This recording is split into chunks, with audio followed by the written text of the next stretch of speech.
Hello guys, நான் இன்றைக்கி night 10:30க்கு Chennai to Mumbai flight book பண்ணியிருந்தேன். ஸோ ஒரு 8 o'clock போல் சென்னையில் இருக்கிற ரூமை செக் அவுட் பண்ணிவிட்டு ஏர்போர்ட் போயிட்டோம். ஸோ ஏர்போர்ட் போய் சாப்பிட்லான்னு பார்த்தா எல்லாமே ரேட் ஜாஸ்திங்க. ஸோ ஆப்போசிட்லேயே ஏரோ ஹப் மால் இருந்துச்சு. அங்கேயும் ரேட் ஜாஸ்தி தான், பட் வேறு வழி இல்லை, சாப்பிட்டு தான் ஆகணுன்றதால ஒரு செட் இட்லியோ ஒரு தோசையோ அடையார் ஆனந்த பவனில் வாங்கி சாப்பிட்டோம். எங்களுக்கு 9:30க்கு போர்டிங் டைம். ஸோ 9 o'clock போலவே ஏர்போர்ட் உள்ளே போயிட்டு நல்லா சுற்றி பார்த்துட்டு நிறையா ஃபோட்டோஸ் அண்ட் வீடியோஸ் எடுத்துகிட்டு இருந்தோம். 9:30க்கு போர்டிங் பாஸ் வாங்கிட்டு 10 o'clock வந்து இண்டிகோ ஃப்ளைட் வந்துச்சு. நாங்கள் ஒரு 10:30 போல் ஏறிட்டோம்.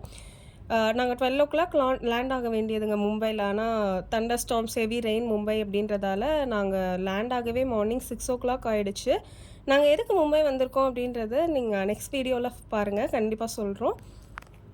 12 o'clock லேண்ட் ஆகுறதால அவங்க ஃப்ளைட்டில் வந்து காம்ப்ளிமெண்ட்ரியாக எங்களுக்கு வந்து ஒரு பிஸ்கெட் குக்கீஸும் ஒரு மிக்சர், ஸ்பெஷல் ட்ரையல் மிக்சரும் கொடுத்துருந்தாங்க. ஒரு ரியல் ஜூஸ் வந்து மிக்சட் ஃப்ரூட் ஜூஸும் கொடுத்துருந்தாங்க. பட் ஆனால் ஃப்ளைட் டைமில் ஏதாவது சாப்பிட்டு ஒத்துக்கலைனா அப்படின்றதால நாங்கள் சாப்பிடவே இல்லை.